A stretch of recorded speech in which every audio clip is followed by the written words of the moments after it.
First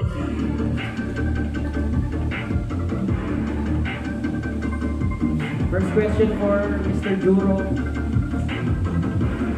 Bro, ito yung isa sa inaabangan mo besides making it sa international stage. You're getting your first title, you have a chance. And tingin mo gaano kayo ka-excited para sa laban na to and facing a high-level guy like Sunny?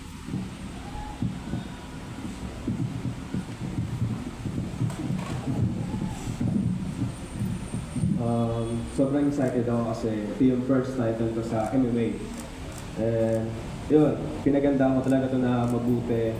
Yung mga game plan, okay na. Then sana si Sunny, pinagandaan na rin kasi kung hindi niya pinagandaan, mapapaliwala lang din lahat ng mga pinaghirapan ko. Kaya yun, ma-sure ko lang na magandang laban bibigay namin dalawa.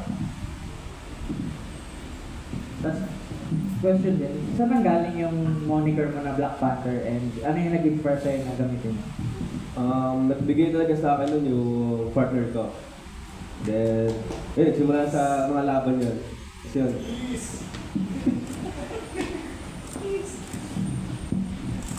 And then nga, so tingin mo, ano yung, speaking of partner, with Valentine's coming up, how important it is na magkaroon ng partner na supportive sa'yo in terms of fighting career?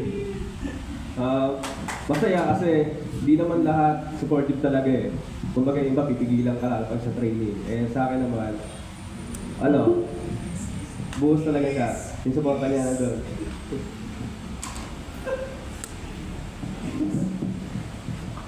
Question kay Mr. Sunny.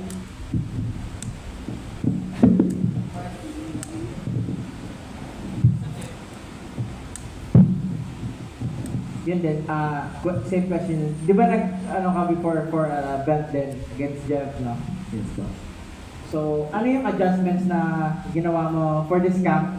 And sa tingin mo, ano yung advantages mo over Juro? And yun nga, since may second chance ka ulit magkaroon ng belt, gaano ka-inspired kunin yun dahil may mga champion ka rin na teammate like Gerald Velarde sa Baldugan. And yun nga, si Tokero din, gaano ka na-motivate kung nakita mo silang nananalo na sunod-sunod?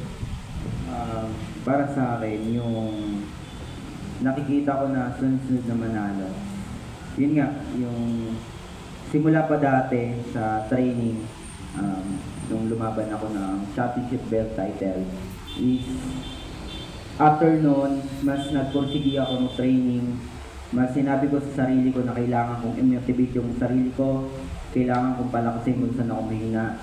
And then, alam ko na nauwi ito sa yung last na laban ko dito, nauwi siya sa issue.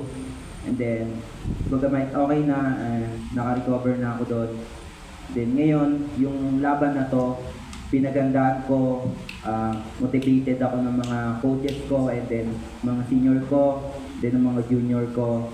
Yung laban na ito is napaka-importante para sa akin dahil pinagandaan ko to, naghahandaan ko mula sa weight ko, and then sa pagkain ko, and then sa mga training namin, lahat ng to, lahat ng sakripisyo is ibibigay ko sa laban ko, ibibigay ko yung best ko, and then respeto sa kalaban ko na siguro na ipakita namin kung ano yung maganda namin gagawin, and then mas paghandaan pa namin. Alam ko naman na malayo-layo pa, pero sinasabi ko lang na mas kailangan namin paghandaan para hindi masayang yung binigay sa aming opportunity parehas. Ayun, last question sa inyong dalawa. Anong prediction nyo sa laban? I mean, ano yung nakikita nyo sa matchup nyo? Knockout, submission, or decision? Para sa akin, na ko yung pagiging explosive, yung knockout, yan kami nagpo-focus sa knockout. And then, ano masasabi mo doon, Mr. Amandron?